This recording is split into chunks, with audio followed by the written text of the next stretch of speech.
A warm hello to everyone who has just entered the session for our webinar happening shortly. Please take your time to settle in as you listen in to the talk over the next hour and a half or so. So this talk, Healthy Brain Aging in Seniors, is organized by Sage Counselling Center, and our guest speaker for tonight is Dr. Chong Yao Feng, Associate Consultant at the Division of Neurology NUH. For our friends who are joining us online for the first time, this webinar is one in a series that we organize throughout the year. This is part of our public education program, and topics that we cover include sleep health, depression in the elderly, and today we have brain. So we cover topics that are relevant to seniors to enhance their total well-being with some focus on their psychological and social aspects of health. So if you are interested, please follow us on Facebook for updates on our next and future talks. So I'll place the link now in the chat box for everyone to see.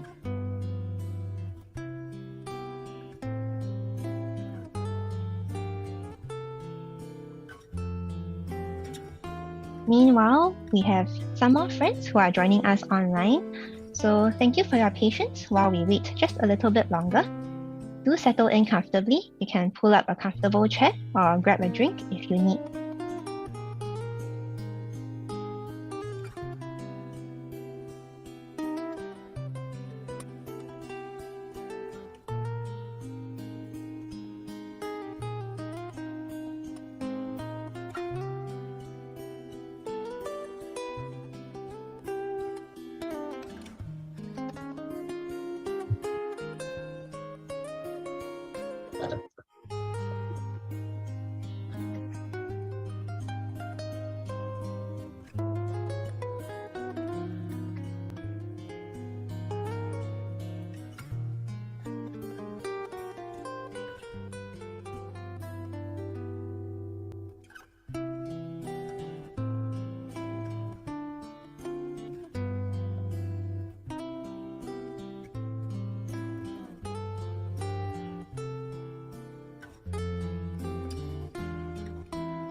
Okay, good evening, ladies and gentlemen. A big thank you to everyone for joining us tonight to listen to the webinar organized by Sage Counselling Center. So I hope everyone had a good dinner and are ready for the webinar. So tonight's topic revolves around brain health. I am sure many, if not most of us, are here because we want to find out about how our brain works, how you can maintain a healthy brain, and what harms your brain. So we hope that you would be able to learn something from tonight and even share your learnings with your friends and family too. But before that, I know that among the audience, there are some who are joining us online for the first time today. So as we wait for more guests to log on and join us, please allow me to take some time to share about Sage Counselling Center and what we do. So as our name suggests, one of our key services lies in counselling. So this service is free for Singaporeans and permanent residents aged 50 and above, as well as their caregivers and family members. We are located at Jurong Point Shopping Centre next to Boon Lay MRT station. So you can always call us or drop us an email to find out more. So our contact details are at the bottom of the slide. Secondly, we have another service that is accessible to anyone that has a phone, regardless of your location. So this is the Seniors Helpline. Anyone who would like a listening ear can call in and share about your challenges, or simply just to chat. It is also okay. Our trained volunteers will pick up your call. We also have public education, such as today's talk. Next, a lot of our services involve volunteers. So if you are interested, we also provide volunteer training. The next few services and programs are very popular. We have the home maintenance service, that offers free basic home maintenance and repairs for seniors who may not be well off. So seniors just need a Blue Trust card or to be receiving community assistance. We do repairs such as fixing light bulbs, leaky taps, and more. So if you know of any seniors in need of repairs, you can call us to find out more. We also have arts and culture programs. And next, our Reminiscence Walk involves bringing seniors out to tour different cultural and heritage sites. And we also have therapeutic art and music ambassador program. So we welcome seniors who know how to play a little bit of ukulele to join us in our music jamming sessions. So back to the mention of our home maintenance service, we are currently raising funds for seniors with minimal resources. For them, costly repairs may deter them from seeking rectifications to their home, which may lower standards of hygiene, health, and safety. So your donations will enable us to carry out basic handyman work for the needy elderly at home. So I'll place the link to more information in the chat box for everyone.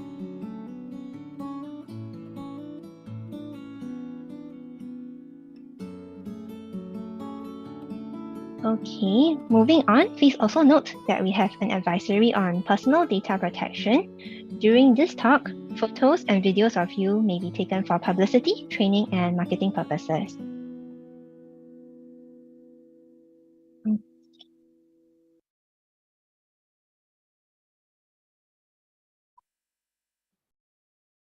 We would also like to gently remind our audience of a few pointers. So for this webinar, the attendees' video functions are disabled during the talk. So please also do not record this talk in sound, video, or photography, as the contents of this talk may be sensitive or subject to copyright. So if you have questions, you can also leave them in the chat box below or the Q&A box, and we will try to post the question on your behalf during the Q&A, which will be after our speaker has presented. So due to the large turnout today, we apologize in advance if we are unable to answer all your questions and seek your understanding on this.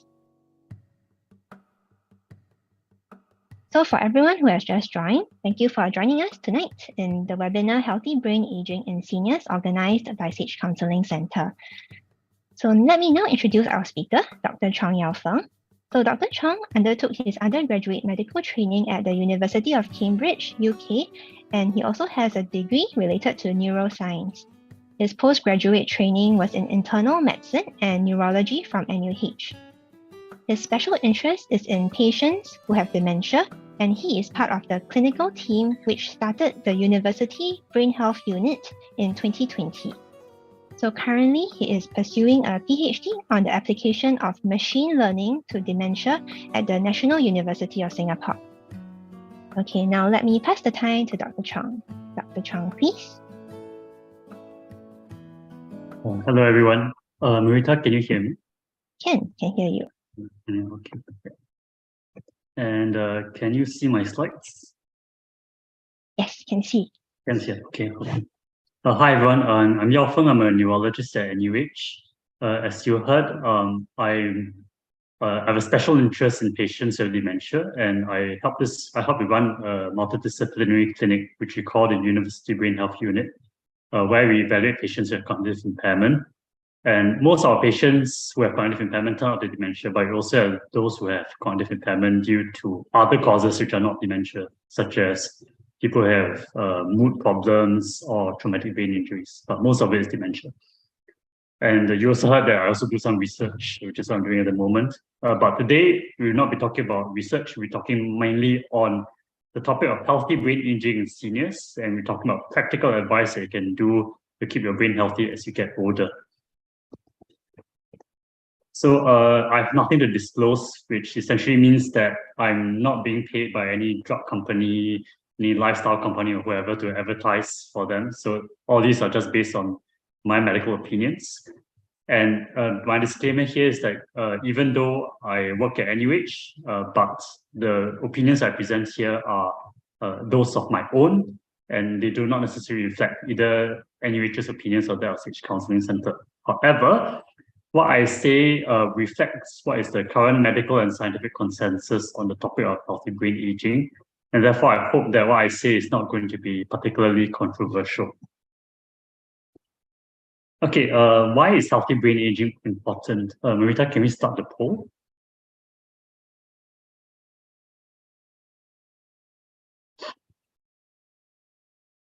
The poll is launched. Yeah, I'd like to invite everyone to give your thoughts about the answer to this question. Why is healthy brain aging important? Maybe you give me 30-something seconds or thereabouts, and we will look at the answers.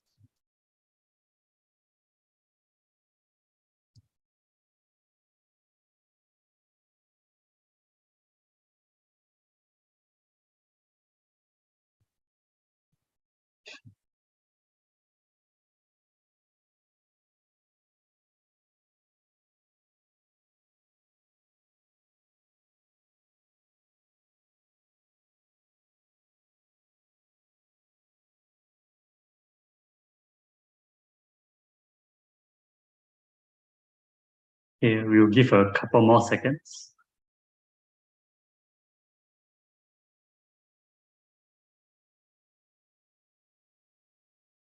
Can we end the poll now and look at the results?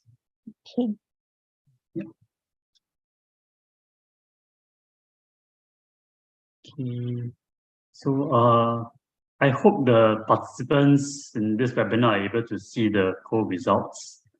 So the options are reduce the risk of getting dementia, and it appears that most people agree with this. So 93% of those who responded agree with this. Followed by keeping yourself physically fit, about half the respondents agree with this. Followed by reducing the risk of developing other diseases. I have two other options in here, which are being able to go to NTUC on your own 5 years from now, or being able to join your grandchildren on an overseas trip 5 years from now. And then you also have about 1 in 5 participants who agree with this. So thank you very much for sharing your thoughts in this poll. Then I'll go back to my slides.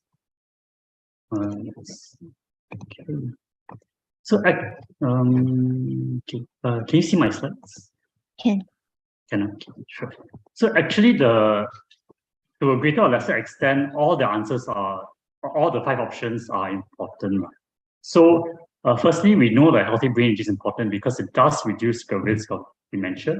Or specifically speaking, you want to be very technical about it. It reduces the risk of cognitive impairment, which is the earlier stage of dementia. So cognitive impairment eventually will lead to dementia. It does also help you to maintain your functional independence, which is what the options, which is what the options about being able to go to NTUC or being able to join your grandkids on an overseas trip is about. So you're able to remain functional independent, that means able to live alone and manage your activities of your daily living. We also know from research that having a healthy brain reduces the risk of multiple other things, death, being hospitalized, or developing cardiovascular diseases, which means things like stroke or heart attacks. Also reduces the risk of getting depression or other mood disorders. Having a healthier brain as you age also increases your life expectancy and also decreases the cost of managing your medical conditions. So the reason for this is a relatively simple one, which is that if you have cognitive impairment, you often forget to take your medications, and then that will lead to complications, and then the complications then eventually increase the overall financial cost of your medical conditions. So I'll speak a little bit about why dementia is important to the world at large and Singapore as well. So we know that dementia is a major public health problem because the entire world's population is aging, and Singapore in particular. We know from United Nations projections that about half of our population will be elderly, that means 65 and older, by 2050. We also know from studies that the number of years of life lost, so YLL on this diagram refers to years of life that are lost, and the years of life that are lost due to neurological diseases has risen over time. In the 1990 survey, about 2.3% of years of life lost was due to neurological disorders, and now it has risen to 4.9%. So it has risen from 12th place to 5th place, based on when you look at 1990 compared to 2017 survey. And a lot of these neurological disorders and the years of life lost due to them is actually because of Alzheimer's disease and other related dementias. So you can see on the graph on the right-hand side that the years of life lost due to Alzheimer's and other dementias has risen over time for both females and males. If you look at local data, we can see that based on a survey done 5 years ago, that about 10% of those over the age of 60 have dementia. And this local survey also found that it's a quite expensive disease. People who have the disease and their families end up paying maybe about 10,000 plus per year to pay for medical appointments as well as for lost earnings and for the cost of caring for the person. So the total cost of dementia is about $500,000 as of 2013 data. And it's because dementia is a major public health problem, which is why our country as a whole has taken initiatives to move towards making our country a more dementia-friendly place. So for those of you who live in Yishun, you might be familiar that Khoo Teck Puat Hospital has started this Forget Us Not program where they try to train customer-facing staff in shops in the neighborhood, as well as in bus interchanges, MRT stations, to be aware of what people with dementia might look like, and if they're having difficulty navigating public transport or if purchasing things, then they will know how to handle it. Dementia is also high up on the research plan. So we have this Research Innovation Enterprise 2025 Master Plan, which states the country's funding priorities for funding research. And healthy aging is also high up on this because we know that dementia and aging are very big problems that our country is facing. Now moving on to a more global perspective, so moving away from Singapore to the worldwide setting, this is taken from the World Alzheimer Report from 2015, and some very alarming statistics here will be that we have a new case of dementia worldwide every 3 seconds. You also know that the number of people with dementia is going to double nearly every 20 years. So in 2015, it was about nearly 15 million. You double and double until 2050, you're thinking about 130 million. We also know that the worldwide cost of dementia is going to be expensive. It's about $1 trillion as of 2018 statistics. Now looking at the global survey on attitudes to dementia, so they looked at respondents from nearly 155 countries, and one of the problems highlighted in this survey was that 2 in 3 people think that dementia is caused by normal aging, and I hope to convince you through this talk that this is really not the case. Dementia is not a normal part of aging. The other worry statistic that this survey found was that 1 in 4 people think that there's nothing you can do to prevent dementia. And during this talk, we'll be talking about things that you can do to prevent dementia. So I also hope to change this perception. This is a graph that shows you the risks that can, the different risk factors that can affect your risk of dementia, depending on whether you're looking at the early stage of life, middle stage of life, which is blue, and the later stages of life, which is in purple.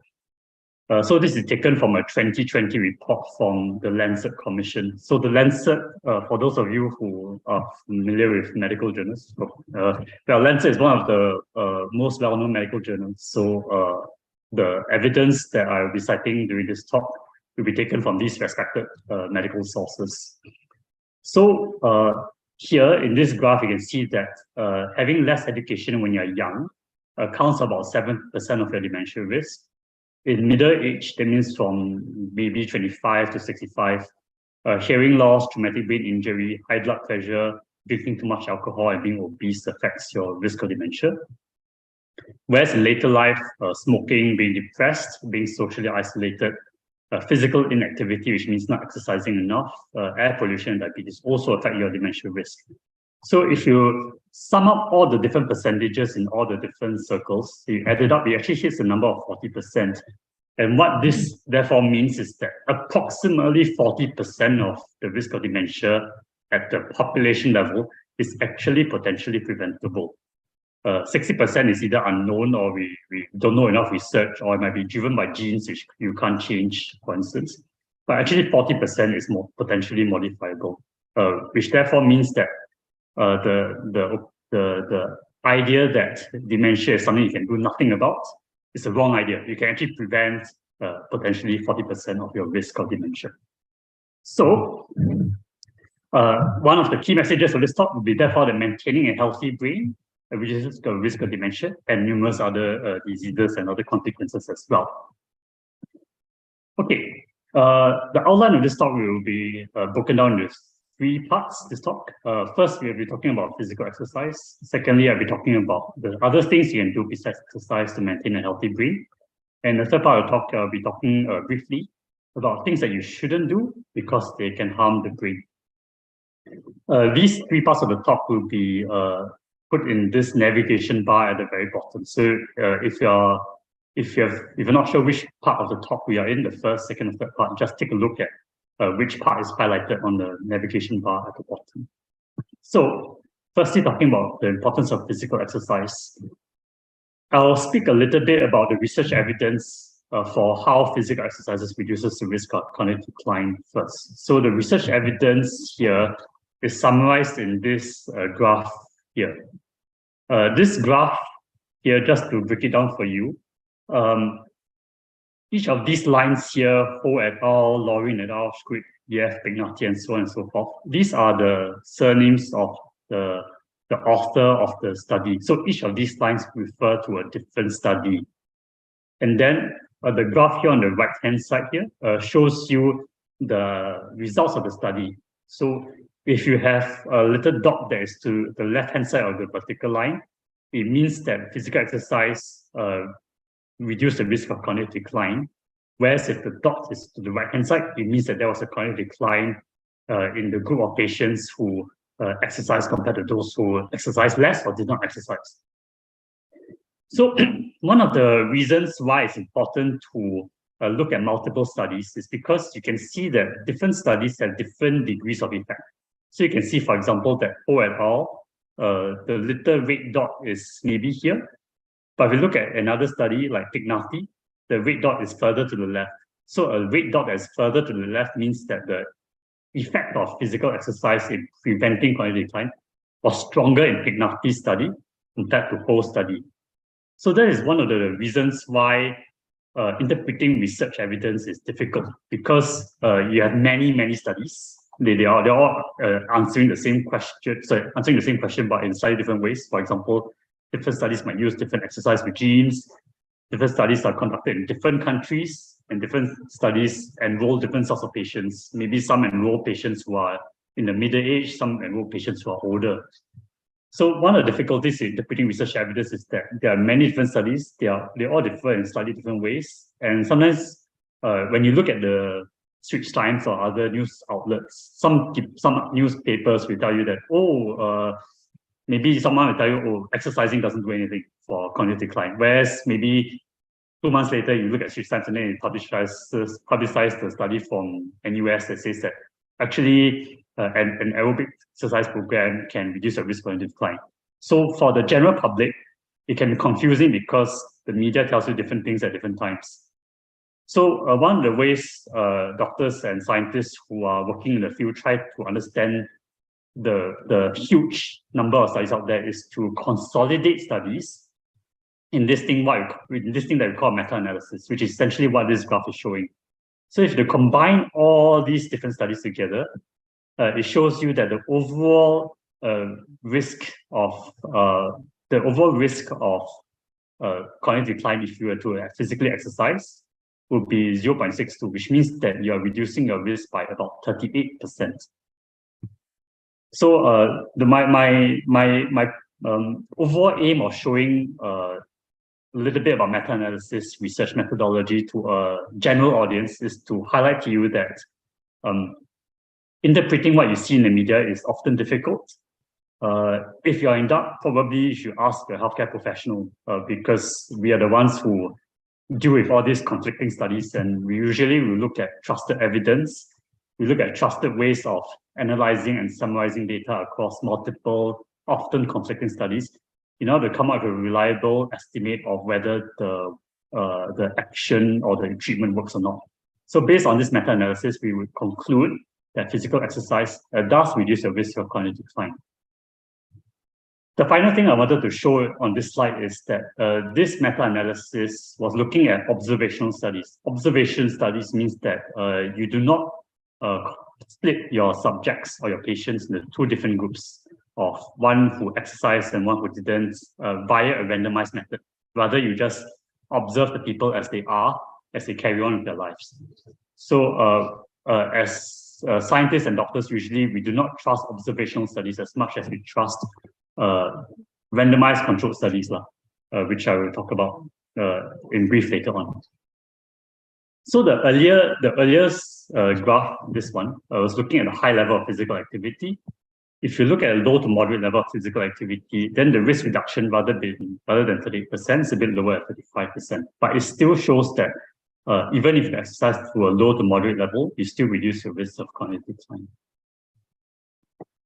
Conversely, if you look at randomized controlled trials, so randomized controlled trials, or RCTs for short, are thought by the medical and scientific community to provide better evidence compared to observational studies, which was what was shown in the previous two slides. So even for RCTs, we found that physical exercise will also reduce your risk of cognitive decline. So now, moving away from all the technical research stuff and moving on to very practical advice. So the practical advice I've taken here is from the World Health Organization Risk Reduction of Cognitive Decline and Dementia Guidelines from 2019. So they have two recommendations. First is that physical activity should be recommended to adults who currently have normal cognition in order to reduce the risk of cognitive decline. The second part of this recommendation is that if you already do have a mild level of cognitive impairment, MCI for short, physical activity should still be recommended because it can still reduce your risk of cognitive decline. So going to a bit more detail, in this WHO guidelines, they recognize that physical activity can span quite a wide variety of activities. So it includes recreational or leisure time physical activity, and include things that you do daily on a daily basis. So just walking to the market or cycling. If you're still working, so let's say if your work has an outdoors element and you need to say carry things or walk around as part of your job, then physical activity as part of your occupation also counts. For those of you who are homemakers or do household chores to a greater or lesser extent, then household chores also counts. Playing sports, games, etc. also is part of physical activity. Okay, moving on to specific recommendations, they recommend that if your age is 5 years and above, they recommend doing at least 150 minutes, which means 2.5 hours of moderate intensity aerobic physical exercise throughout the week. Or if you are to do it at a higher level of intensity, that means vigorous, then you must do at least 75 minutes. So depending on your intensity, you should either hit 150 or 75 minutes. They also recommended that you should do it for at least 10 minutes in duration, although I think there are some guidelines which are not so sure about this minimum 10 minutes. Okay, but at least we should hit 75 or 150 minutes. In addition, if you are able to do longer, you can actually do so. Because if you can hit 200 minutes of moderate intensity or 150 minutes of vigorous intensity, then you actually can gain additional health benefits. They also emphasize that for elderly people, you should do activities or exercises that enhance your balance and prevent falls. So this is not aerobic exercise. So the earlier 2 points are about aerobic exercise. So aerobic is things like jogging, swimming, or brisk walking. Exercises that enhance your balance and prevent falls are different. So this will be things like muscle strengthening exercises or physiotherapy. So specifically about muscle strengthening exercises, the WHO also recommends that you should do this on 2 or more days a week. I know that probably some of you are thinking that I'm elderly, I have osteoarthritis in my knees, or my balance is not really good. So the WHO recognizes that elderly people might have physical limitations. So what they recommend is that you should be as physically active as your abilities and your medical conditions allow. So they still recommend that you do something as much as you can. On the same point, if you're worried about whether or not hitting the guidelines of say 75 minutes of vigorous activity, whether that would harm you given your medical conditions. So WHO thinks that based on the evidence so far, we think that the benefits will outweigh the harms. At the recommended level of 150 minutes per week of moderate intensity exercise, your injury rates is uncommon. So to be sensible, we will usually recommend that you start slow, especially if you are not used to exercising or if you're not exercised for a long time, before you gradually progress to higher levels of physical activity. So start slow, start low, and gradually ramp up. If you look at the local guidelines, so this is Singapore Physical Activity Guidelines for older, actually for all age groups, but here I focus on the guidelines for older adults. So broadly speaking, our Singapore guidelines are very similar to WHO's guidelines. They also say engage in muscle strengthening exercises on 2 or more days a week. They also say you should also do exercises that strengthen your balance 3 days a week or more. They also recommend hitting at least 150 minutes of moderate intensity exercise. They also do caution that if you have chronic medical conditions, these recommendations are still applicable. But of course, if you're a bit uncertain about how to begin, then consult your health professional. And then they will evaluate your overall health and then determine which sort of exercise regime will be suitable for you. They also have specific tips, such as incorporating strength training into your regime, into your daily exercise. And you can do this while you're watching TV. So this is the way that you can, rather than having to set aside specific time for exercising every day, which does eat into your leisure activities and your other family time, you should rather just work it into your daily routine. So rather than say, for example, sitting down and watching TV shows with your family, sometimes if you do exercise together with your family and friends, then the entire family can keep fit together. So these are the tips that are recommended in on our local guidelines.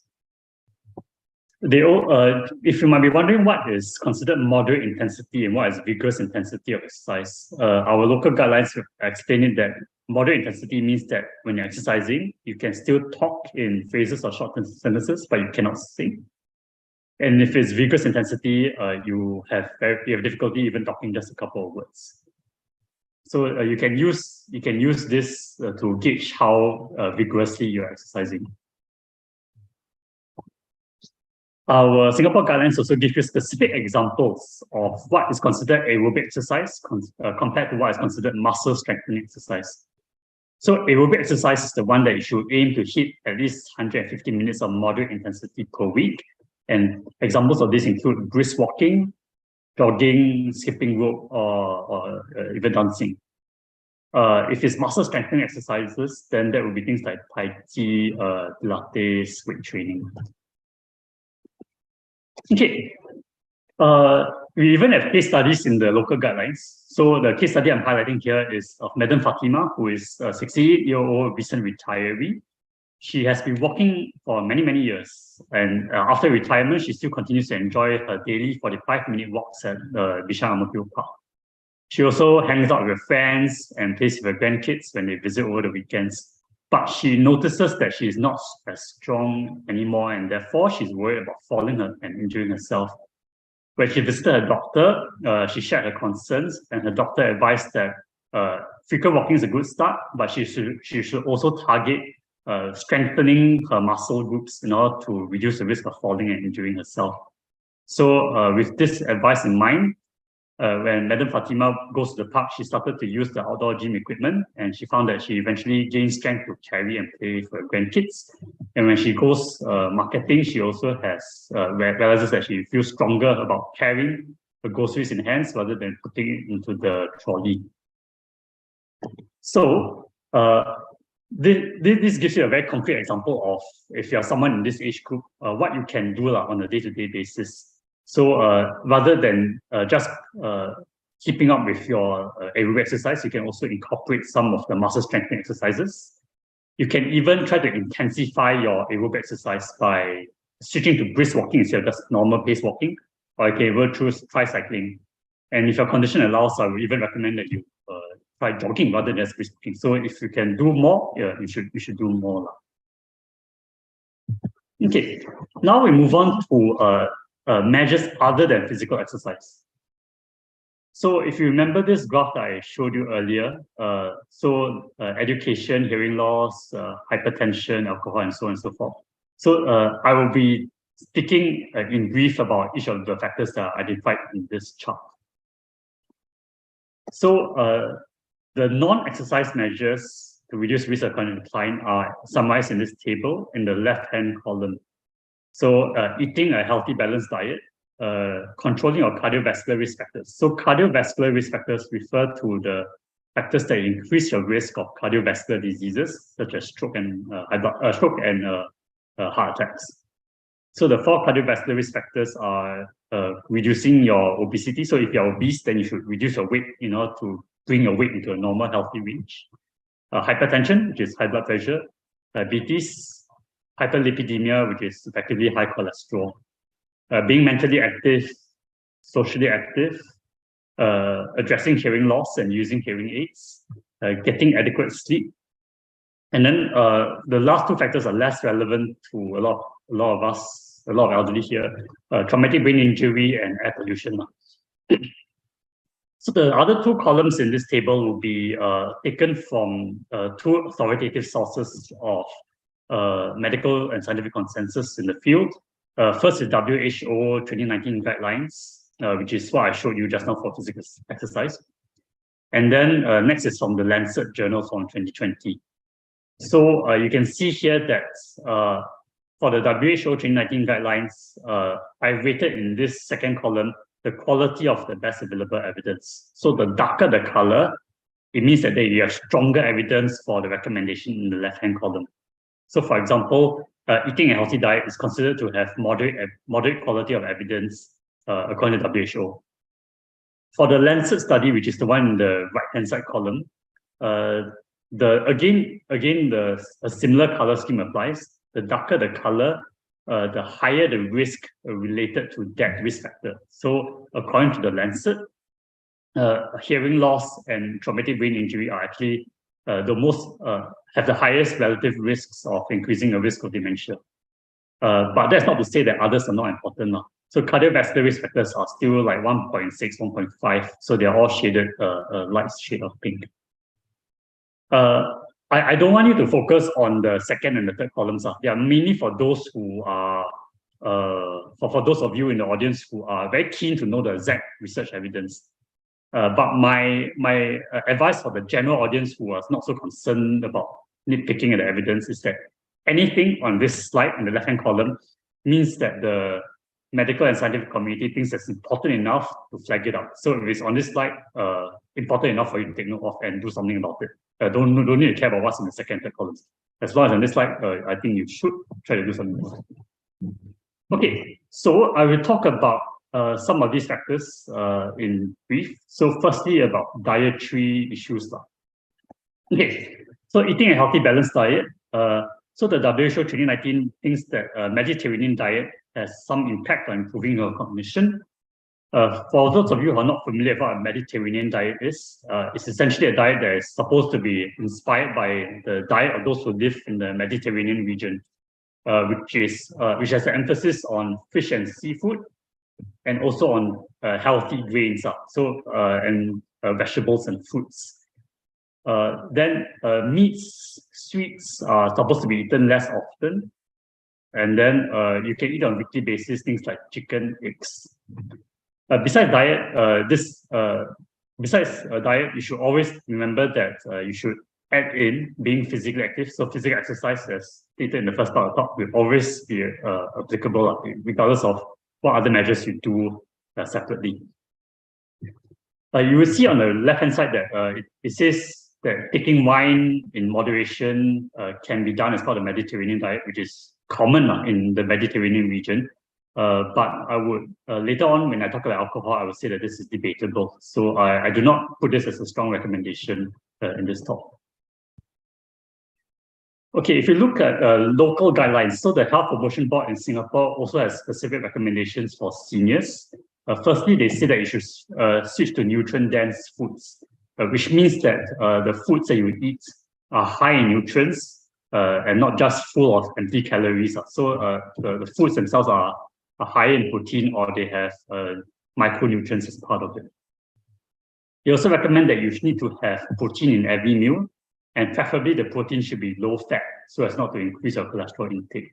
So specific examples that they give would be that instead of having just vegetable soup, you should add some lean chicken in the soup. Rather than just having fried rice, which is just carbohydrates, you should also add in a portion of fish, for instance. They also recommend that you take enough calcium. So as people get older, the risk of osteoporosis, especially for women, is higher. So you need to make sure you get enough calcium intake to reduce this risk. So recommendations are you need to get at least 1,000 milligrams of calcium a day. And if you take 1 star as 100 milligrams of calcium, that means you should aim for 10 stars every day. So 1 glass of low-fat milk gives you 5 stars. And if you are to eat like dark green leafy vegetables like caicin or kailan, that will give you 1/2 or 2 stars respectively. If you eat tofu, taupa, then that will give you 1/2 stars. So if you do something like this, what is shown in this diagram here, then over breakfast, lunch, and dinner in the course of an entire day, you can hit your 10 stars. They also recommend that you fill up on whole grains, fruits, and vegetables. So whole grains should fill up about 1/4 of your daily intake, and fruits and vegetables about 1/2. So you might be familiar with the My Healthy Plate recommendations from HPB, which gives you an idea about how to plan your portions of intake for each meal. So fruits and vegetables about 1/2, whole grains about 1/4, and meat and fish and all those other things about 1/4. Once again, HPB also recognizes that diet alone is not enough. He also recommends that physical exercise should also be part and parcel of every healthy lifestyle change that you might want to undertake. I will caution here that even though fruits and vegetables are said to be half of the My Healthy Plate, right? But for those of you who have diabetes, you do need to be careful about the foods that you take. I will recommend that you avoid high glycemic index foods. So glycemic index, for those of you who are not familiar with the concept, glycemic index is essentially how quickly the blood sugar increases after you eat food. So if the glycemic index is high, it means that after you eat something, your sugar spikes very, very fast. And we want to avoid that. So generally speaking, a low glycemic index is better than high glycemic index. So as an example, watermelon is a high glycemic index food. So if you have diabetes, try to avoid that. But other things such as apples, cherries, or other strawberries, which are not pictured here, but they are also low glycemic index. So those will be healthier. Also, please do note that carbohydrates like like white bread are also considered high glycemic index. So a common misconception amongst Singaporeans is that, I didn't eat sweets. I only ate rice, or I only eat white bread. So I'm not eating sugar, but that is not true.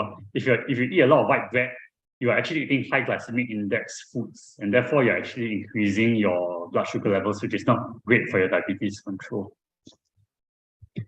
Okay, final recommendation on HPB is please control your salt intake. So if you are shopping for your groceries at NTUC or Sheng Siong or wherever you would like to go, look for the healthier choice label. Healthier choice label means that this is a food product which has equivalent nutritional value compared to other food products in the same category, but has lesser salt, lesser cholesterol, for instance. Okay, moving on to WHO guidelines about nutritional supplements. So WHO specifically recommends that nutritional supplements such as vitamins B, E, polyunsaturated fatty acids, which we commonly know as omega-3, multi-complex, which means like those multivitamin complex. Based on the evidence to date, taking these supplements do not reduce your risk of chronic decline. So generally speaking, I also recommend my patients that if you probably should do other things to reduce your risk of chronic decline, such as having a healthy diet or physical exercise. Buying these supplements and eating them has not been proven to reduce your risk. So based on this, I generally concur with the WHO's guidelines. However, if you do choose to buy them, I don't think there's any harm. But what I'll just tell you is that at the moment, we do not have evidence that it works. Okay, now moving on to cardiovascular risk factors. So I will talk a bit about weight loss. So if you're obese or if you're overweight, losing your weight can improve your cognition. So we do have a meta-analysis or some randomized controlled trials that reducing your weight can improve your cognition. In terms of hypertension, taking your antihypertension medications can also reduce your cognitive risk by about 10 to 20%. And in fact, what they found was that if your blood pressure can be lowered further, then in fact the amount of risk reduction is actually better. So in terms of practical advice, please follow your healthcare professional's advice. Please attend your medical appointments, don't skip them. And please take your medications. If you don't take your high blood pressure medications, then your hypertension control is not so good. And then your cognitive impairment risk will then increase over time.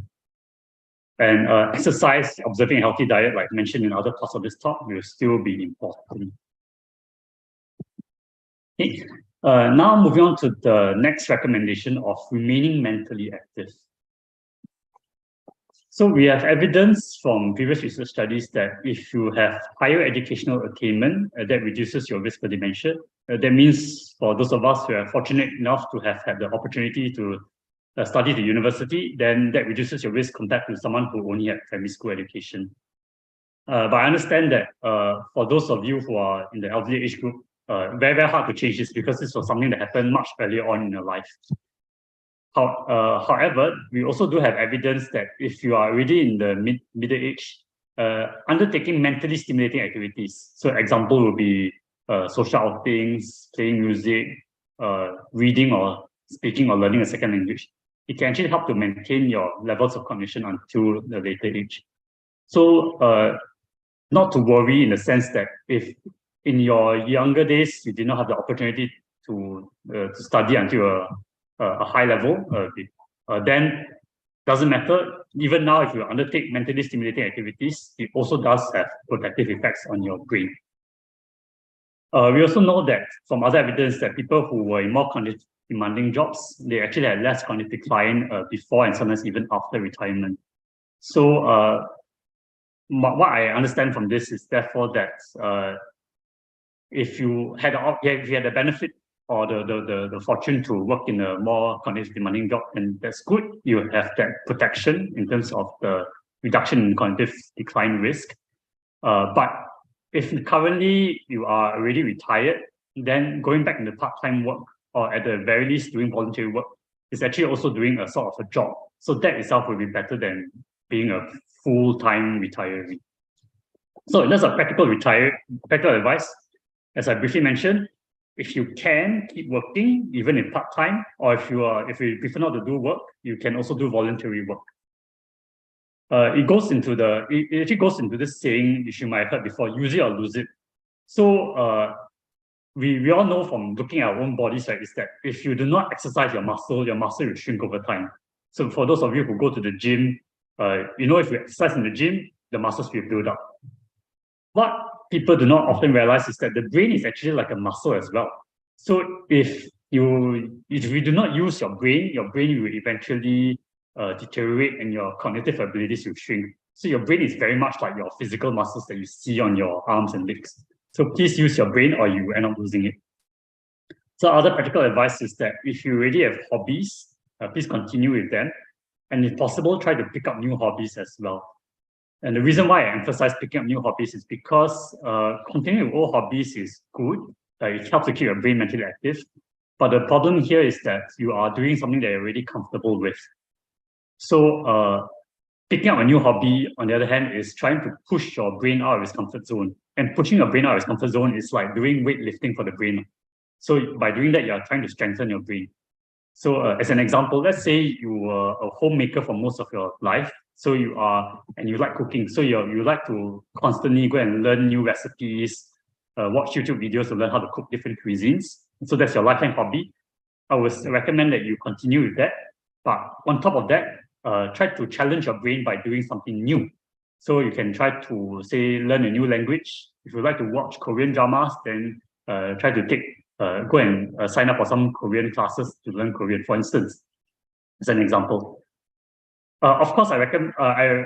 Of course, the hobbies that you choose is very much specific to the individual. So I don't have any specific recommendations for what cognitive stimulating activities you should undertake. You should just choose based on whatever you yourself as a person is interested in, and also maybe you can also consider what your friends are interested in. So if possible, your friends can all together go and take a class on a specific hobby together. Then in the sense, you get the benefit of the social interaction along with the mental stimulation from learning the hobby.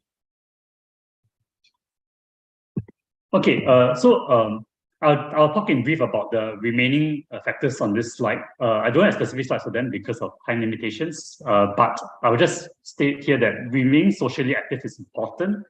So for people who are cooped up at home all day, they're just looking at the four walls, or they're just looking at TV or listening to radio, that is not good in terms of your cognitive impairment risk.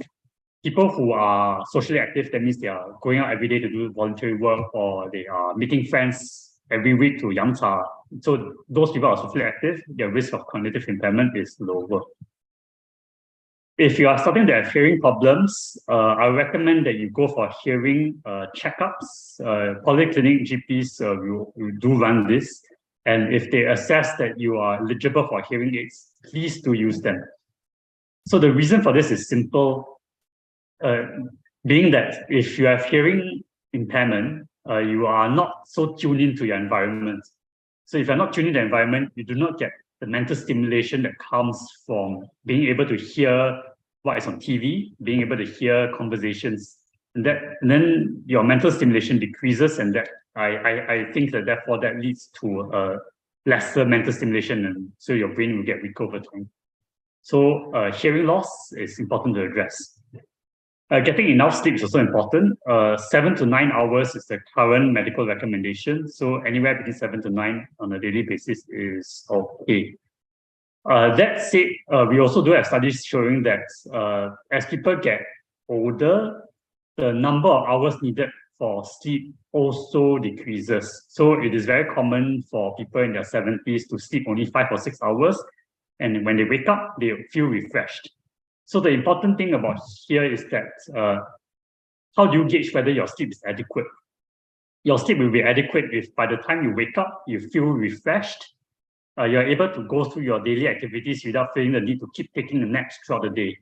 So if you find that you don't have to keep taking naps throughout the day, you don't feel yourself very tired throughout the day, that means your sleep is adequate.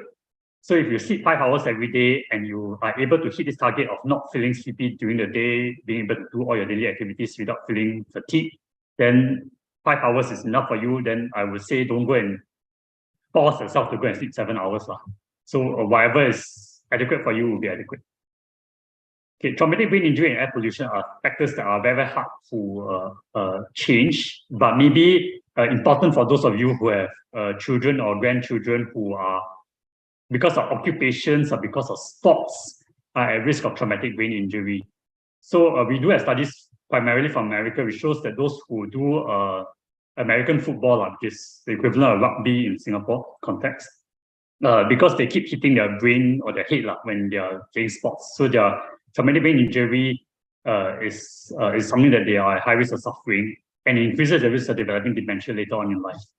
You might be familiar with the case of Muhammad Ali, the boxer, who developed dementia because of all the punches to the head. So for those of you who have younger members in the family who are in sports or high-risk sports or occupations, you might want to warn them about making sure they get enough head protection. Okay. Finally, I'll talk a little bit about the do nots, the things that you should not do because they increase the risk of cognitive impairment. So the two that I will highlight here are excessive alcohol intake and smoking. So firstly, about avoiding excessive alcohol intake, current WHO recommendations are not to exceed 21 units a week. The evidence currently shows at the moment that if you are to drink alcohol excessively, it increases your dementia risk by 300%, 3 times in other words. So the risk increase is actually very, very high. If you remember earlier on, the Mediterranean diet says that moderate amounts of alcohol might be reasonable. I will elaborate a bit further here to say that even though many studies have reported a U-shaped relationship between alcohol use and cognitive function, and what I mean by U-shaped relationship, it means that if you are to take a low to moderate amounts of alcohol, that protects your cognition compared to someone who doesn't drink alcohol at all. Conversely, if you are to increase alcohol intake all the way to the extreme end, then cognitive function will start to drop. So it's like an inverted U-shaped relationship. What WHO specifically says about this is that even though studies have reported this U-shaped relationship, but the methods used in this study are not really that sound, so we cannot conclude definitely that this U-shaped relationship exists. Moreover, specifically seeking out alcohol to drink does have other health consequences in terms of impact affecting your liver, and it also affects economic as well, because alcoholic drinks in general are not going to be cheap. So generally speaking, the WHO does not recommend drinking alcohol. We also have some new studies just published last year based on UK data. So this is an observational study of nearly 26,000 subjects, which found that if you look at the alcohol consumption on the x-axis here, as long as the alcohol keeps increasing, the amount of gray matter in the brain, gray matter is one of the parts of brain cells. So you can see that the brain cells start to shrink as the more alcohol you drink. And you do not have a U-shaped relationship at all, which means that even at low amounts of alcohol, like 0.1 or just 1, right, the amount of gray matter starts to shrink already. So this study, in fact, titled their research findings as there is no safe level of alcohol consumption for brain health. So perhaps you can argue that drinking 0 alcohol will still be better than drinking, say, one bottle of beer a week. Okay, now moving on to smoking. So we do know that smoking is one of the leading causes of preventable deaths around the world, and that smoking is a major risk factor for strokes, heart attacks, cancer, and lung problems. We also know that smoking is associated with many things: cognitive decline, dementia, decreased ability to work, depression, and so on and so forth. So please do stop smoking if you are currently smoking. We also have evidence that stopping smoking, even when you are old, will still reduce the dementia risk. So let's say you are currently 75 years old and you have been smoking since your NS days, and then you tell me, yeah, I already smoked 50 years already. Why bother smoking? Why bother stopping now? Then my answer to you is that we have evidence from research studies that even if you have to stop at the age of 75, your risk of developing dementia over the next 10 years will still drop compared to if you continue smoking. So because of how old you are and you're still smoking, please do try to cut down with the aim towards stopping entirely. Okay, we are moving to the last slide at the top now. So take-home messages would be exercise the body, exercise the brain. So remember, the brain is also a muscle, so you exercise both the body and the brain. Keep yourself socially active, have a healthy diet, don't drink too much alcohol, or maybe even drink 0. Stop smoking, control your cardiovascular risk factors, go for your medical appointments, and please take your medications. And one final point here, doing several or all of the above in combination is better than doing just one. So we have evidence from research studies that doing multiple things together, so programs where they get patients to both exercise as well as take supplements as well as do mentally stimulating activities, compared to just doing one, those patients who do multiple things altogether will have better protection of cognition compared to those who do just one. That's this Venn diagram here, which shows you some of the proposed mechanisms for how these measures will protect your brain. So there are a few possible mechanisms. One is increasing your brain's cognitive reserve. So the brain's cognitive reserve is this concept that your brain is able to tahan more damage before you start to develop cognitive impairment. Second mechanism is that you reduce the damage to the brain. And the third is that you reduce the inflammation to the brain, which I won't be talking about, which I did talk about actually in this talk. So you can see that having more education, preserving your hearing, or undertaking cognitively stimulating activities helps to increase your brain's cognitive reserve. treating your cardiovascular risk factors like diabetes, high blood pressure, or stopping smoking or reducing your weight helps to reduce the amount of damage to the brain. There are measures that I mentioned that cut across two mechanisms. So being socially active helps to improve both your cognitive reserve of the brain as well as reducing brain damage. And exercise, in fact, taps on all three possible mechanisms, which is actually the reason why I highlighted exercise as the first and foremost recommendation. Because exercise lies at the intersection of multiple mechanisms, which is why it's so important. Okay, so for those of you who are looking at this slide and wondering, wow, so many things to do. How am I going to do all these things, and how am I going to change my lifestyle to try to do all these things?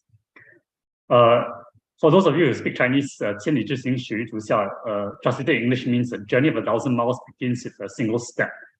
So you know that if you want to change your lifestyle to become a better lifestyle, to reduce your risk of cognitive impairment, you need to do it step by step. So for instance, rather than saying, I don't want to do all these things because too many things to do already, I recommend that you just choose to do one thing at a time. So maybe, for instance, you can change your diet first. So for example, if you are not eating enough protein, then you try to eat a component of protein with every meal of the day first. And you can do that for maybe 2 or 3 weeks or a month or two until it's part of your lifestyle. So it's routine for you already. And then from the 3rd month onwards, after you've already gotten used to the new diet, then you start to maybe add in brisk walking, starting once a week, then twice a week, then 3 times a week until you hit the WHO or the Singapore local guidelines. So do it step by step. So some of the helpful resources that I will recommend to you firstly on the same note as changing a lifestyle bit by bit is this book written by James Clear called Atomic Habits. So the one of the key take-home messages of this book is being 1% better every day. So that means every day of your life, you try to find something to do that will make your overall lifestyle 1% better. So you do not aim to improve your life by 50% in one day. You just choose that 1%, that little bit that you can do to make your life better that day. So by building up your habits bit by bit, you can eventually hit that 50% or the 80% change. But you need to start somewhere and you start it at the 1% level. So you start slow and then you build it up over time. You can also look at the Singapore Physical Activity Guidelines, which I highlighted earlier. And if you're interested in looking at HPB's nutritional guidelines, you can search for it on Google, or you can look for this link. For some of those of you interested in the ZAC research studies, you can look into it by taking down what's on this slide. Okay, thank you much for your attention, and I think I'll hand the time back to Marita for Q&A. Okay, thank you, Dr. Chong. Let me just pull my slide back up on the screen for everyone. Okay, so thank you, Dr. Chong, for the insights. I hope everyone has caught the takeaways that he has shared. And I have also placed the links to the resources that Dr. Chong has shared about in the chat box. So if you want, you can just click on each link individually to access the resources. So before we proceed to the Q&A, this is a gentle call requesting for your help in completing our feedback. So each feedback is important as it will not only help us to attain continued funding, but it will also help us to continue to provide free webinars to everyone, like the one that you are attending now. So the feedback will be conducted in a short poll that you will see on the screen right about now. Okay, so there are 4 multiple choice questions, and if everyone sees it, please take a minute or 2 to complete the poll, and we will start the Q&A right after this. So please don't leave yet. Thank you.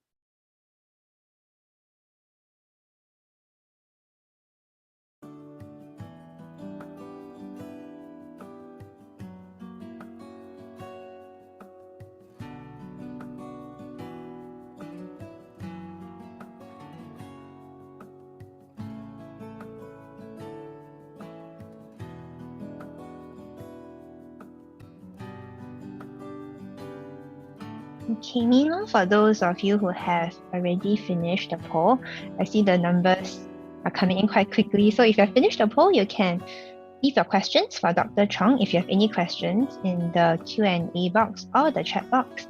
And once we comment the Q&A, we will start to address the questions that you may have.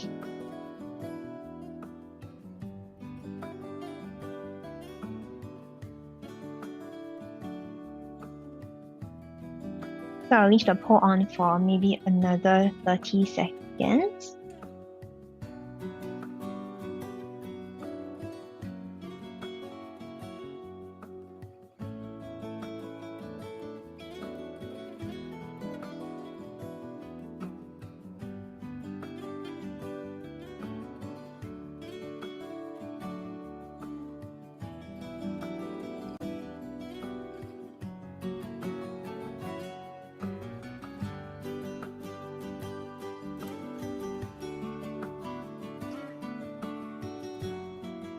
Okay, we will be ending the poll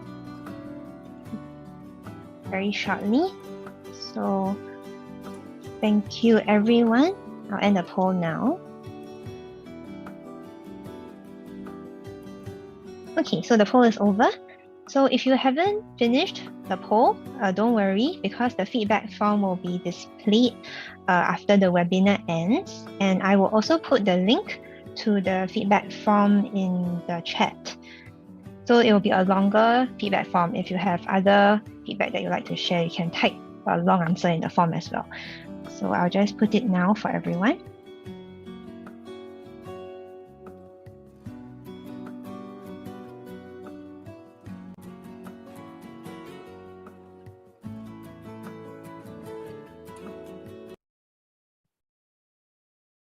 Okay, so let's get right into Q&A. So gentle reminder to everyone, you can ask your questions in the Zoom chat or the Q&A box as we go along. So I do see our Q&A box with lots of questions already. So maybe let me start off with the first one for Dr. Chong. Okay, so the first one is, can seniors like myself, who is 70 years old, do some tests to ensure that we are okay and do not have traces of dementia setting in? So if the answer is yes, can we also seek such tests at, for example, Singapore General Hospital, as she's a patient there? Okay, thanks, Madam Jane, for the question. If you keep an eye out, I think HPB and hospitals, we do run outreach activities in the community. Sometimes we set up booths at community centers or at, I remember a couple of years back, I think HPB set up a booth at Toa Payoh Hub. So these community outreach activities, like invite people to walk in, and then when you're there, we will do some health screening for diabetes, high blood pressure, as well as dementia. So they run some simple tests, and then if those tests show that you might have very, very early dementia, then they will recommend that you go for more in-depth screening. So this sort of community outreach is done in the community, which means that in your daily life, when you walk around the shopping centers, keep an eye out to see what is going on. If you want to approach your hospital, SGH in this case, then at your next appointment with your healthcare provider at SGH, you can ask them whether they can send you for screening. So I do have neurology colleagues at SGH who also see patients with dementia or early dementia. So if you ask your usual doctor there to refer you on, then my colleagues at SGH can then do the screening. So that will be my answer to you. Actually, I do realize that some of the other questions are similar. So for example, I think Miss Frida Lim's asked whether they can get referrals from polyclinic to see me. Oh, thank you. But I would say that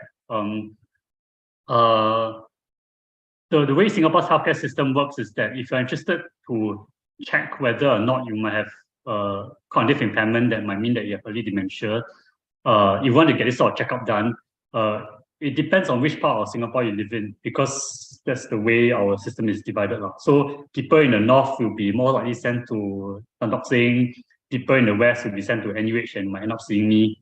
or if you live in the east, then it's CGH or SGH. So you can approach your your nearest polyclinic, and then they'll send you to whoever is available. I'd like to reassure you that even though I'm the one who was approached by Sage Counselling Center to give this webinar, but in each of the healthcare clusters across the country, we do have neurologists, geriatricians, psychiatrists like myself who are specialized in assessing for dementia. So I'm not the only expert, of course. There are many experts in the healthcare system. So whichever healthcare system, whichever part of Singapore you live in, you can rest assured that you are going to see someone who's experienced in evaluating dementia. Okay, I'll switch to answering one other question, talking about risk factors for cognitive impairment. So, Madam Jockey Eng asked, for those who have sleep apnea and cannot sleep long in the nights, what should you do about it? So, sleep apnea, for those of you who are not familiar, is snoring. Snoring means that when you are sleeping, you hear the sound like the sound. That's because your tongue and your other soft tissues in the throat area block your windpipe. So what this results in is that the amount of airflow into your lungs reduces, and specifically the amount of oxygen in your blood will reduce. One of the problems with sleep apnea is that because of this low oxygen overnight, it can increase the risk of many diseases. Cognitive impairment and dementia is one of them. It also increases your risk of poorly controlled high blood pressure, diabetes, even strokes. So for those of you who do have sleep apnea, maybe the first question I need to say is, how do you know you have sleep apnea? Firstly, you should know that you snore, or your family members tell you that you snore. Secondly, when you wake up in the morning, you usually feel that your sleep was not adequate, which means that you feel sleepy during the day, you feel very fatigued, you can't do activities throughout the day without feeling like you want to take a nap. You find that you frequently fall asleep during the day. So like just sitting in front of TV for 1-2 minutes, you also will fall asleep. So if you answer yes to both questions, you snore, number one, and number two, you feel excessively sleepy in the daytime, then that means that you might have sleep apnea. Then I recommend that you go to see your doctor to ask whether you can be assessed for sleep apnea. So the second question then is, let's say you are diagnosed with sleep apnea, then what should you do about it now? Then you should ask your doctor who is seeing you for sleep apnea to recommend you about treatments that are relevant. So I'm not a sleep medicine expert, but in generally speaking, the usual treatment that we give is a breathing mask you put over your mouth that helps to increase the airflow into your lungs when you are sleeping. So if you were to take that mask overnight, the amount of oxygen in your blood increases, and you usually feel less tired in the day. So you have more activity, more energy to do that, do tasks during the day. Staying on the same theme of risk factors for cognitive impairment and dementia. Ms. Jane Tan asked, is playing mahjong good for reducing cognitive risk? Brief answer is yes, it does. To elaborate a little bit more, if you remember just now, can I show my slide? Can. Let me stop. Right? Well, I think someone also wanted to see the summary slide. Yeah. Okay. Yeah. So keeping yourself mentally active, which is exercising the brain, helps to reduce your risk of cognitive impairment and dementia. That is generally true for mentally stimulating activities.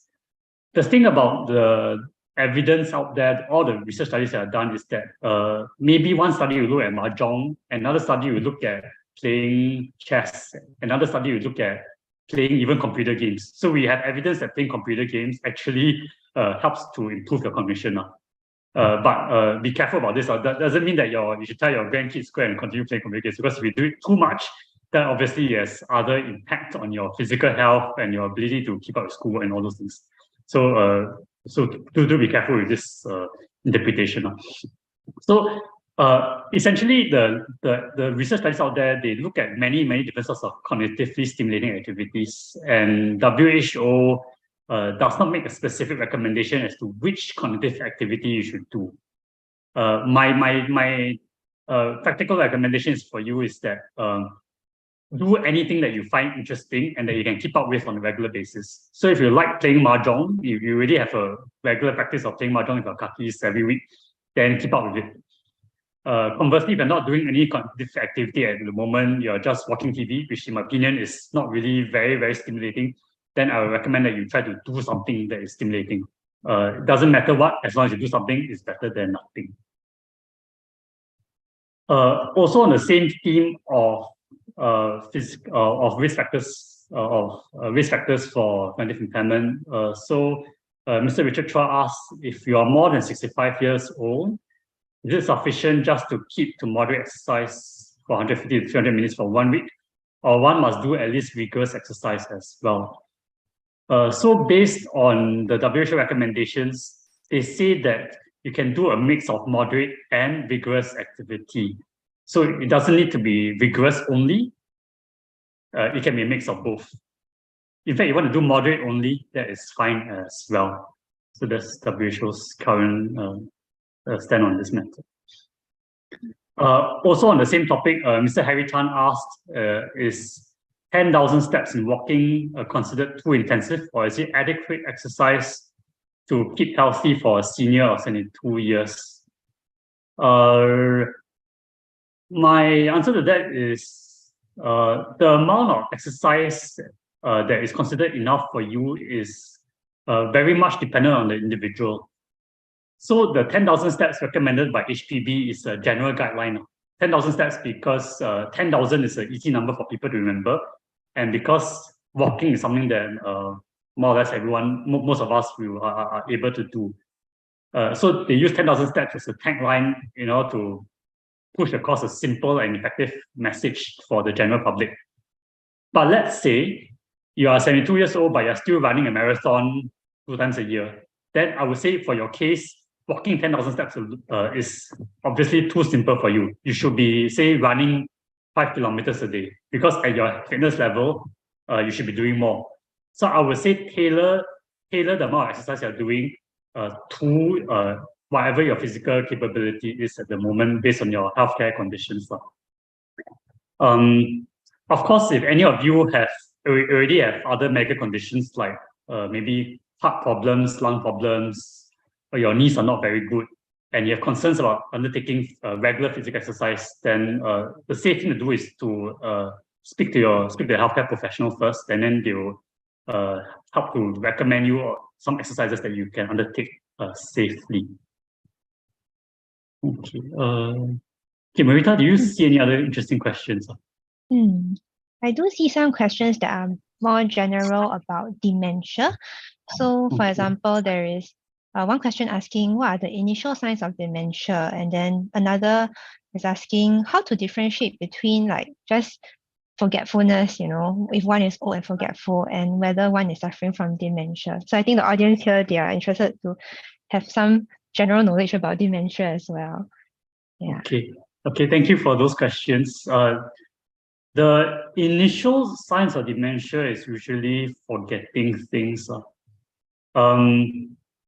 Forgetfulness, for example, so let's say if you're going to shop at NTUC, before you left home, you remember that I want to buy 5 things. You want to buy chai xin, eggs, tomatoes, you want to get a carton of milk, you want to get some fruit juice, for instance. Then by the time you get the NTUC, you realize, hey, I can only remember I want to get eggs, chai xin, milk, and what are the other 2? So for example, if you can't remember your shopping list, that is one of the early signs of cognitive impairments / dementia. So forgetfulness is probably going to be the main and the commonest one that you hear of. But you also do have other cognitive functions as well that are not memory related. So some people with dementia, their earlier signs of dementia is actually problems with language. So they find that they cannot express themselves as fluently as before, or they find that when they're talking, they keep forgetting the word. So they point at the banana and then they say that yellow thing, I can't remember what it's called. So for example, or some other people might have problems with navigation, so they keep losing their way. So they, for example, you ask them to drive, say you're still driving, so maybe last time they can drive from home to supermarket or home to Changi Airport without any problems. But maybe later on, when they have early dementia, they realize that they need to rely on the GPS, for example. So those are usually the early signs to watch out for. I will, the second point that I'm going to make here is that even though these are the early symptoms and signs of dementia, the second thing, the thing to be aware of is that some of these symptoms and signs might actually be within what is considered normal aging. It is very normal for a lot of people as they get older to have some forgetfulness. But the question then is the amount of forgetfulness you are experiencing within what is normal for your age group? So this is very hard to determine. So that is why usually if you have any of these early symptoms or signs and you're concerned, probably the best action to take then is to ask a doctor to refer you on to a specialist. So what we do in clinic when we see you is that we'll ask you about your symptoms, and then we'll compare your symptoms and your performance on a cognitive test against someone who is your age. So it is only by comparing you against someone your age and with your age and your education level, then we can determine whether or not your symptoms are considered normal aging or actually are more than normal aging, which means that you perhaps might have early dementia. Yeah, I hope that answers your question. Okay. Thank you, Dr. Chang. Let's see what else. Okay, I'll screen through some other questions. So someone asked, alcohol, does it include red wine? Because some people say that drinking red wine is good for health. My answer to that is yes, alcohol does include red wine. So effectively any form of alcohol, regardless of whether it's red wine, white wine, or beer. We do have evidence from other studies, not necessarily in the field of cognitive impairment, which says that red wine is good for other factors. My general stand on the matter of alcohol is, I agree with WHO that excessive alcohol is bad. So more than 21 units of wheat, be it of 21 units of red wine or 21 units of beer, will be bad. So do not drink to excess. If you want to drink below that limit, I would say that is your personal choice. That is okay. But then I will warn you that we have recent evidence that even drinking a little bit can be bad. But in my opinion, this latest evidence on is still preliminary. So it's not enough for WHO or medical experts to say don't drink at all. So that's my current stand on the matter. Okay. Also on the same theme of diet, so alcohol and diet. Someone asked, Miss Shirley asked, does it mean that taking multivitamins is not beneficial? So this goes back to the WHO recommendations saying that multivitamins is not recommended for reducing cognitive impairment risk. My stand on the matter is that even though we do not have evidence that taking multivitamins is beneficial for cognitive impairment, but it does not mean that necessarily maybe in 10 years' time, after we do more studies, we will find that multivitamins is indeed beneficial for cognitive impairment. It's just that at this current moment, multivitamins is there's no evidence that is helpful at the moment. But conversely, the other way if you flip the question around, is taking multivitamins harmful? My answer to that is, as long as you take multivitamins within the dosage recommended on the bottle. So if it tells you take 1 tablet a day, and you don't end up taking 5 tablets a day, as long as you stick within the dosage recommendations, I would say that multivitamins will not be harmful. So balancing risk and benefit. So potential risk of multivitamins very minimal as long as you stick to the dosing recommendations. Potential benefits of multivitamins for cognitive impairment. At the moment, according to WHO, no evidence, but maybe later on it will change. So you essentially are in a situation in which you have no risk or minimal risk and potential benefit. So in terms of the risk-benefit balance, it does mean that if you want to take multivitamins, probably no harm and you might benefit. Okay, final point that I'm going to make on this take on this matter is that if multivitamins and supplements are all a bit expensive, maybe like $10+ if you buy from any of the Guardian or Watsons. So if you want to get bang for your buck, if you want to get value for money, right? I would say that if we have limited time, energy, or financial resources, I would recommend that you do the things on this take-home messages slide, because these things are definitely proven already to help. Multivitamins, maybe yes, maybe no, we don't know at the moment. Probably not at the moment based on what we know so far, but maybe in 10 years' time, the story might change. But if you want to do what is proven, then just stick to what is on this slide first, and don't waste your time and money to go and buy multivitamins.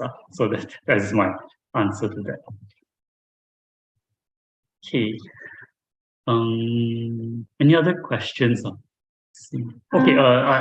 Sorry, Ms. Murita is. I just got a question about not a question but more like a request to show the slide listing all the don'ts. Oh, okay. Yeah. Yeah. Okay. The don'ts are just alcohol and stop smoking. The rest of them that are not shaded in orange are actually the things to do. Okay. Okay. Some of the other questions that I saw. Persons with dementia with cataracts, should they go for surgery to improve their eyesight? And will this help in slowing the deterioration of dementia?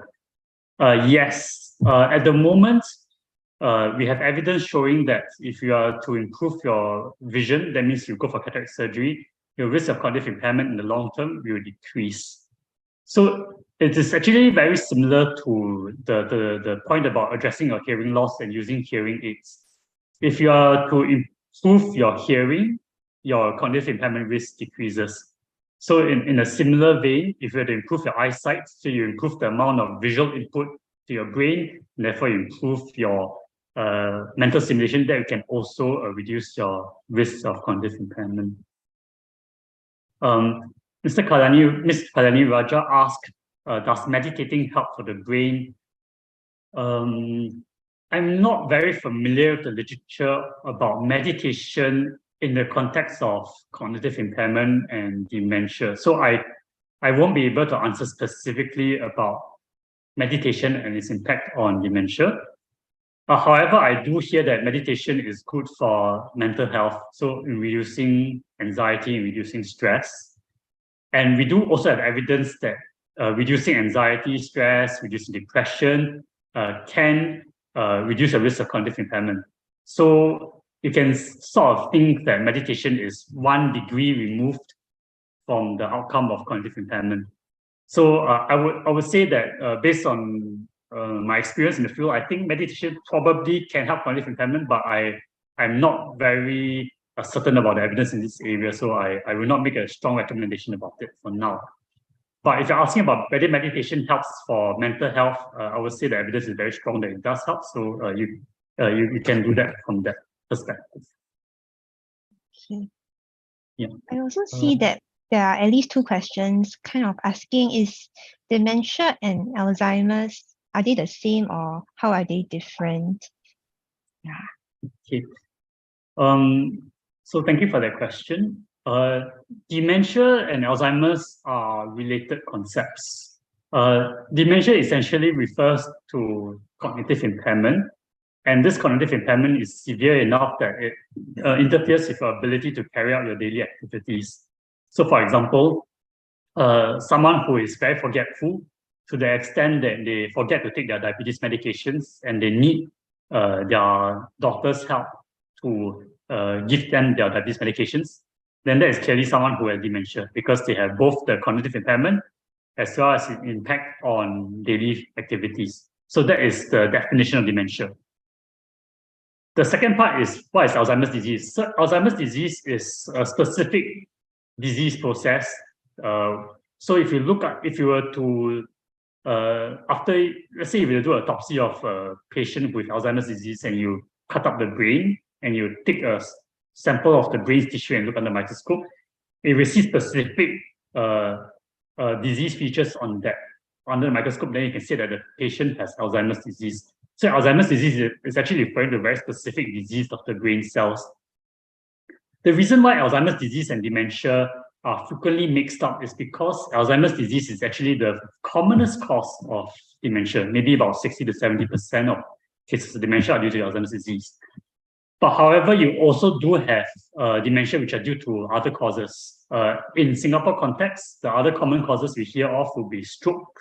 So people who have had either a big stroke or multiple strokes have very high risk of getting dementia. Or people who have other things like Parkinson's disease, or dementia with Lewy bodies, which is another cause of dementia. So I hope that answers your question. Thank you, Dr. Chang. Okay. Let's see.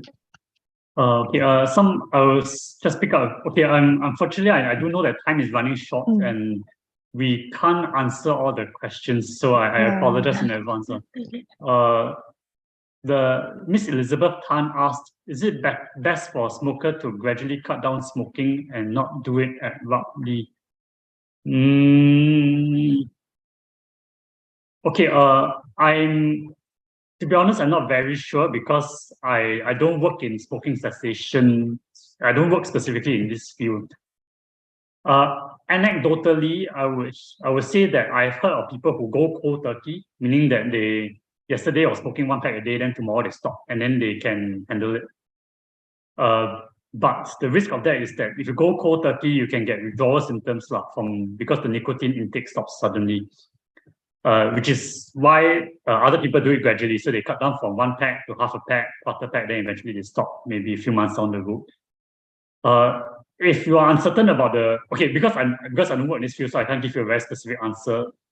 If you would like to seek medical help for this, I know NUH and probably the other major public hospitals, they do run smoking cessation clinics, where trained nurses and doctors, they will advise you on what's the best strategy to take about cutting it down and eventually weaning yourself off smoking. And the other thing that the smoking cessation clinics can help with is that they can give you nicotine replacement patches that will help you to essentially what the patches do is like a sticker that you place on your arm, and that replaces the nicotine that you get from the cigarettes in a medical form instead. So the nicotine comes into your body through that sticker. So that helps to reduce the amount of withdrawal symptoms you can get. And therefore, if you have less withdrawal, your chance of successfully stopping smoking is higher. Yeah, so I hope that answers your question. Okay, thank you, Dr. Chang. Yeah, I think like what you said, in the interest of time, maybe we can have time for one last question. Yeah. So is there any question you would like to address? Or I can just maybe ask you one of the questions. Okay, may I just pick up Madam Ng Yok Tee's question. If already diagnosed with dementia, what is the treatment? So if you're already diagnosed with dementia, the treatment is divided into two parts. One part is non-pharmacological, that means not related to medications, and the second part is medications. So the non-pharmacological methods are effectively everything that you see on this slide, as well as the take-home messages.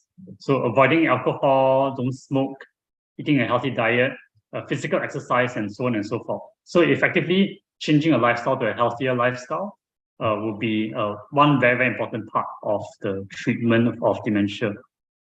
In terms of the second part, which is about medications, we do have medications for dementia. I won't go into specifics here, but if you are referred to one of the dementia clinics, then either myself or one of my colleagues working in the field, we will start you on the appropriate one. In terms of the other medications related to dementia, those other medications are actually not targeted specifically at dementia, but at your cardiovascular risk factors.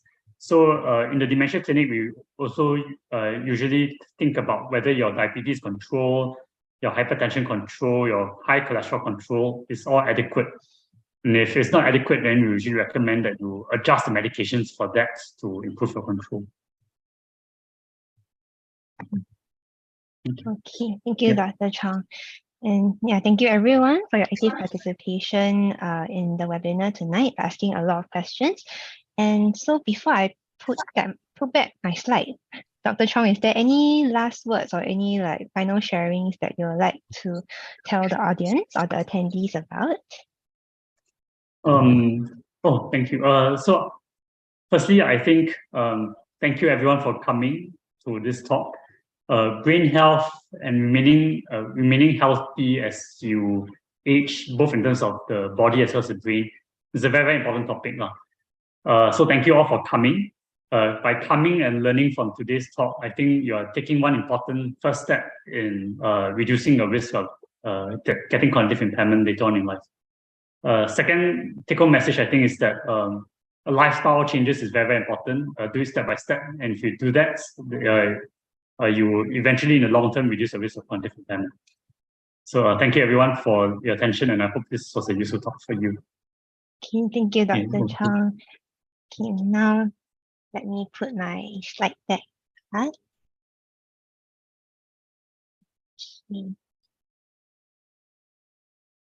Okay, so once again, a big thank you to Dr. Chong for taking the time to share with everyone tonight about brain health, and also to our wonderful online friends for your attention for the past 1.5 hours.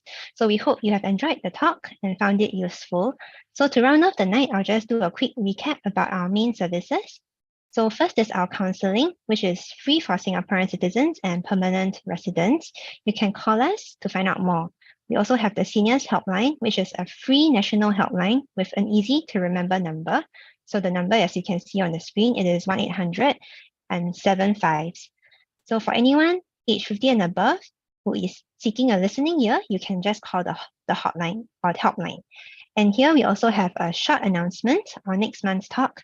So we are honored to have a consultant from the Lee Kong Chian School of Medicine, NTU, to share about sarcopenia or the loss of muscle mass due to aging. So the talk is on the 8th of December, a Thursday, the same time, 8 p.m. And it will also be on Zoom. And the talk will also be in English. So registrations for this are already open. So you may visit the link to sign up. I'll place the link in the chat box for everyone.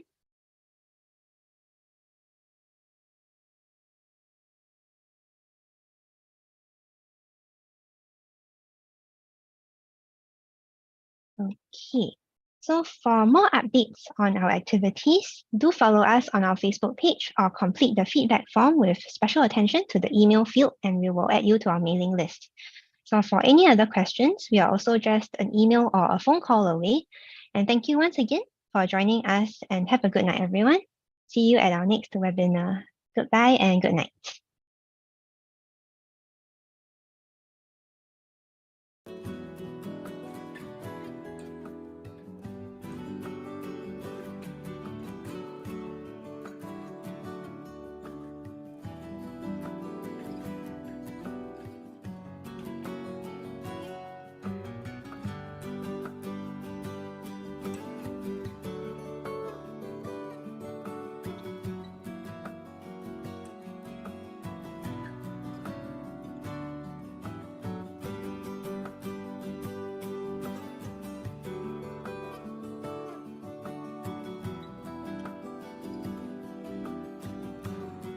Winnie, you raise hand. Is there something you want to say? Winnie, you can unmute yourself.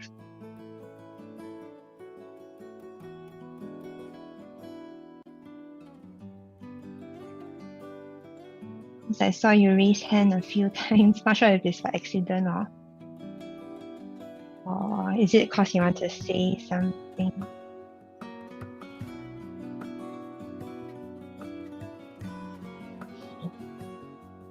Don, you okay? Okay. Richard raised hand.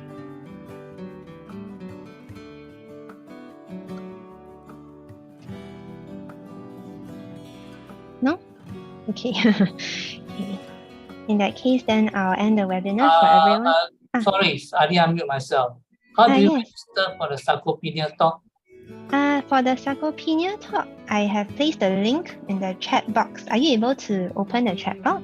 Yeah, I got it. Okay, let me see.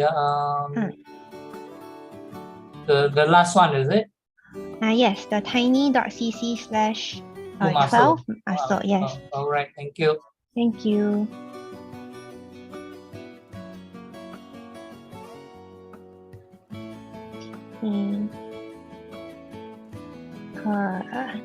Lei Hong, do you have something to ask or?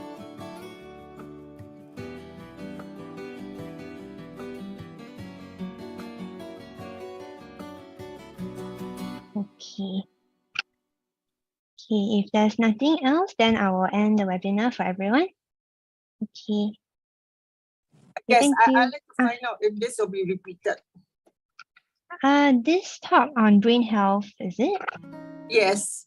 I can share with you the YouTube link. So after this talk, you can just watch it on YouTube anytime. Yeah, it will be Yes. available there. Okay, hang on. Let me just pull up the link.